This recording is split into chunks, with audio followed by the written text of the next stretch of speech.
Admission of partner illustration 6 page number 143। ये सम के अंदर हमको गुडविल स्पेसिफिकली कैलकुलेट करना है। ठीक है, बहुत सारे सम्स में आपको गुडविल का अमाउंट ऑलरेडी दिया जाएगा, तो हमको सिर्फ गुडविल की ट्रीटमेंट देनी है। बट ये सम के अंदर हमको गुडविल कैलकुलेट भी करना है और फिर गुडविल सम में कैसे लिखना है वो भी देखना है। If you will read adjustment number 2, Poonam would pay cash for goodwill which should be based on 4 years purchase of past profit of last 5 years। पिछले 5 साल के प्रॉफिट का बेस लेके हमको गुडविल कैलकुलेट करने का है। तो उसके लिए 4 स्टेप्स है how to calculate the goodwill. Step number 1, total profit, make a total of all the 5 amount which will come to 2,55,000।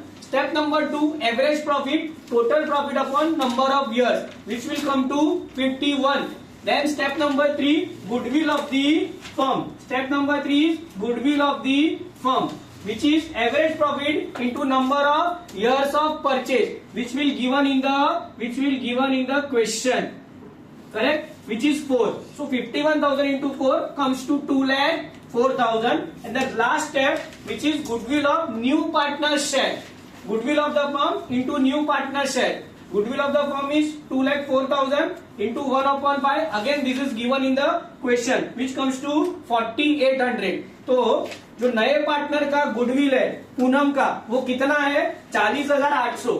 अब पूनम ये गुडविल कैश में लेके आ रही है। पूनम ये गुडविल कैश में लेके आ रही है। तो गुडविल जब कैश में लाते हैं तो 2 जर्नल एंट्री है, cash to goodwill, goodwill to all partners in old ratio. So this is how we'll do for this sum, the goodwill part.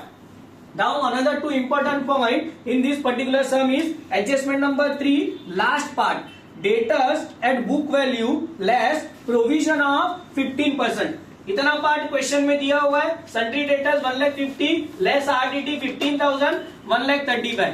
क्या बोला है उन्होंने? 20% डेटर्स के ऊपर कैलकुलेट करना है। तो वो जो 20% है वो किस पे कैलकुलेट करोगे आप? 1,50,000 पे। किस पे कैलकुलेट करोगे? 1,50,000 पे। जब 1,50,000 पे 20% कैलकुलेट करेंगे हम, तो हमको आंसर आएगा 30,000। कितना आएगा? 30,000। उसमें से ऑलरेडी 15,000 आरडीटी हम प्रोवाइड कर चुके, तो अब एडिशनल आरडीटी कितना आएगा? 15,000। So only we have to give the effect of this balance 15,000। तो यहाँ पे हम 15,000 माइनस करेंगे, आउटर कॉलम में अमाउंट लिखेंगे एंड इसका सेकेंड इफेक्ट आएगा रीवैल्यूएशन के डेबिट में to RDT. So this is how will calculate the adjustment number 3, last part. And another one, adjustment number 4, where they have written bills payable at ₹15,000 have been omitted from books. यानी liability record करना भूल गए। ठीक है, तो अब हम liability को रिकॉर्ड करेंगे, तो बैलेंस शीट लायबिलिटी में सेपरेट लाइन में लिखेंगे अनरिकॉर्डेड बिल्स पेबल। लायबिलिटी बढ़ती है तो बिजनेस के लिए वो लॉस होता है, तो हम रिवैल्यूएशन अकाउंट के डेबिट साइड में लिखेंगे।